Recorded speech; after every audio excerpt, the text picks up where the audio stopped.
دوستو، موجودہ دور میں طلباء و طالبات کو تعلیمی حوالے سے رہنمائی کے لیے کیریئر کاؤنسلنگ کی ضرورت ہوتی ہے، جو طلباء و طالبات کو ان کی تعلیمی سفر میں نہ صرف کامیابی دیتی ہے بلکہ ان کی شخصیت کو نکھارنے میں بھی اہم کردار ادا کرتی ہے۔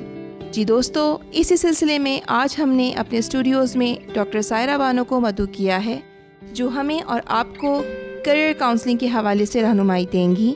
آپ کا تعلق کوآرڈینیشن گروپ سے ہے، جن کو پورے پاکستان میں 100 سے زائد کمپیوٹر لٹریسی سینٹرز قائم کرنے کا اعزاز حاصل ہے، اور آپ 100 سے زائد اسکولوں میں کیریئر کاؤنسلنگ کی خدمات انجام دے چکی ہیں۔ میں سب سے پہلے یہ جاننا چاہوں گی کہ آپ ہمیں کیریئر کاؤنسلنگ اور اس کی اہمیت کے حوالے سے کچھ بتائیے۔ یہ ایک بہت واسٹ سبجیکٹ ہے کیریئر کاؤنسلنگ۔ اچھا، لیکن ہم اس کو پہلے 2 حصوں میں دیکھیں گے۔ فرسٹ اس کا کیریئر گائیڈنس ہوگا، اور اس کے بعد وہ ہوتا ہے کیریئر کاؤنسلنگ۔ اچھا، گائیڈنس اس طرح ہوتا ہے کہ آپ ان جنرل لیکچر دیتے ہیں اپنے اسٹوڈنٹ کو، یا ان کو اسیس کرتے ہیں کہ وہ ان کی کس فیلڈ میں جانے کی ان کی دلچسپی ہے، یعنی ایپٹیٹیوڈ اور انٹرسٹ، دلچسپی اور رجحان کو دیکھتے ہوئے ہم ان کی گائیڈ لائن ان کو پرووائڈ کرتے ہیں کہ کس فیلڈ میں ان کو جانا چاہیے۔ اور کاؤنسلنگ یہ ہوتا ہے کہ اگر کسی اسٹوڈنٹ کے مائنڈ میں کچھ کوسچنز ہیں اس طرح کے کہ وہ یہ فیلڈ میں جانا چاہتا ہے، لیکن کیا یہ فیلڈ اس کے لیے مناسب ہوگی، اس میں یہ سکسیسفل ہوگا، اس فیلڈ کے حوالے سے ہم اس کو 1-to-1 کاؤنسلنگ پرووائڈ کرتے ہیں۔ تو یہ بیسک ڈفرینس ہوتا ہے۔ گائیڈنس ان جرنل ہوتی ہے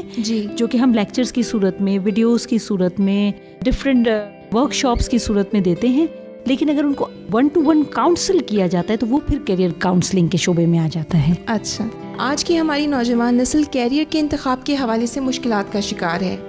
آپ اس کی کیا وجہ سمجھتی ہیں اور اس کا کیا حل ہے؟ مسئلہ ہمارے ساتھ ایک بہت گمبھیر ہے، وہ یہ کہ ہم جن اسکولوں میں ہمارے یہاں تعلیم دی جاتی ہے، میں کسی کو بلیم نہیں کر رہی اس میں ان جنرل بات کر رہی ہوں جی، اسکولوں میں جب تعلیمی سہولیات ہوتی ہیں اس میں ایک سیکشن ویک میں ایک کلاس کیریئر گائیڈنس کی ہونی چاہیے، جو کہ میں نے نہیں دیکھا کہ ہمارے یہاں ہوتی ہیں، بلکہ میرا خیال ہے ہمارے اسکول میں ہمارے بہت سارے اساتذہ بھی اس چیز سے بالکل نابلد ہوتے ہیں، بالکل ناواقف ہوتے ہیں، اور ان کے یہاں کوئی ایسا کانسیپٹ ہمیں نہیں ملتا اسکول مینجمنٹ کے اندر کہ اسٹوڈنٹ کو یہ بھی سہولت پرووائڈ کرے، جبکہ میں سمجھتی ہوں ایک انسان کو قابل بنانے میں جتنا ہاتھ اسکول کا ہوتا ہے اس سے زیادہ اس کی زندگی کو